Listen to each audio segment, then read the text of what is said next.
This is Health Broadcasting Service HBS Radios, your global pioneers in specialist radio broadcasting, bringing you everything to enhance your health and well-being. Health is your human right.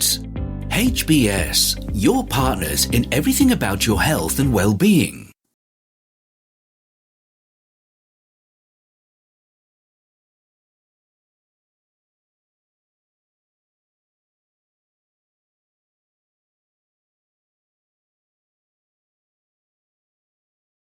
The HBS Daily News Dose coming to you from the Health Broadcasting Service HBS Radio Live Channel, UK.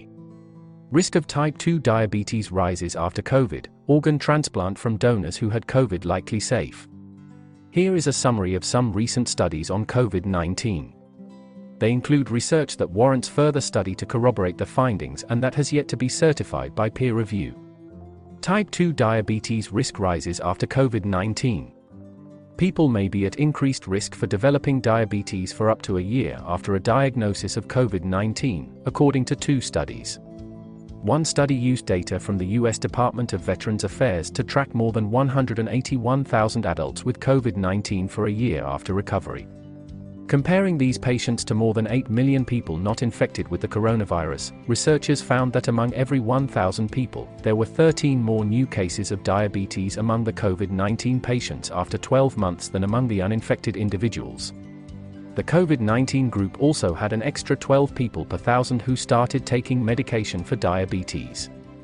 Overall, 2 of every 100 people with COVID-19 developed diabetes in the year afterward, Ziad Al-Ali of the VA St. Louis Healthcare System said on Twitter. After accounting for other risk factors, including how often subjects in both groups saw their doctors, that translated to a 40% higher risk after COVID-19, his team reported on Monday in The Lancet Diabetes and Endocrinology. The higher risk for diabetes was evident even in people who had mild or asymptomatic COVID-19 and even in people who did not have any other risk factors for diabetes, Al-Ali told Reuters. In a separate study of 35,865 people with COVID-19 published last week in Diabetologia, researchers found a 28% higher risk of developing diabetes compared to a group with non-COVID upper respiratory infections. Nearly all new cases in both studies were type 2 diabetes, which can sometimes be controlled by weight loss and diet changes. The authors all recommend that COVID-19 survivors with symptoms of diabetes, such as excessive thirst or frequent urination, should seek medical attention. Organ transplants from donors who had COVID likely safe. Organ donation from dying donors with current or previous COVID-19 infection is likely safe, transplant teams from the United States and Italy will report next month at the European Congress of Clinical Microbiology and Infectious Diseases meeting. Both teams are expected to outline their experimental protocols for use of such organs. Dr. Cameron Wolfe and Dr. Emily Eichenberger, from Duke University Medical Center in North Carolina, will advise that lungs or intestines should only be used if the donor last tested positive for the virus more than 20 days prior, while other organs can be transplanted safely if the donor was not dying of COVID-19 or having excessive blood clotting, the conference organizers said in a statement. Professor Paolo Grossi of the University of Insubria in Italy and colleagues have transplanted livers, hearts, and kidneys from SARS-CoV-2 positive donors. As we move deeper into 2022, the transplant community will undoubtedly learn more about using various organs from donors with recent or active COVID-19, Grossi wrote in an advance copy of his presentation seen by Reuters.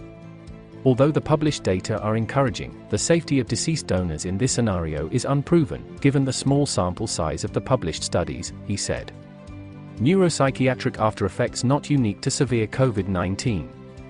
Neurological, psychiatric, and cognitive problems are often reported by patients who were hospitalized for severe SARS-CoV-2 infections, but those problems are not unique to COVID-19 survivors, a new study suggests. Researchers in Denmark compared 85 survivors of severe COVID-19 to 61 closely matched patients who were similarly ill during the pandemic with other diseases. 6 months after patients first became sick, the overall burden of neuropsychiatric and neurologic diagnoses and symptoms appeared similar in the two groups, according to a report published on Wednesday in JAMA Psychiatry. Cognitive impairment was worse in the COVID-19 survivors, but the absolute difference was small, the researchers said. They point out that persistent neuropsychiatric and cognitive symptoms are known to follow hospitalizations involving heart attacks, overactivated immune responses, and stays in intensive care units.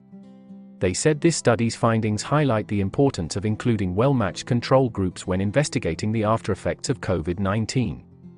Feel free to connect with us on our Facebook platform at Health Broadcast and our website at www.healthbroadcastingservice.com. And please remember to press the subscribe button to stay abreast of timely, vital, and authentic health news developments from around the world, delivered to you by the Health Broadcasting Service UK, on our YouTube channel. We will bring more updates as news develop. Stay safe, remain healthy. And bye for now. You've been watching the Health Broadcasting Service YouTube channel. Your channel of excellence and distinction. Pioneering specialist radio broadcasting. Giving you the best experience. Subscribe to our channel.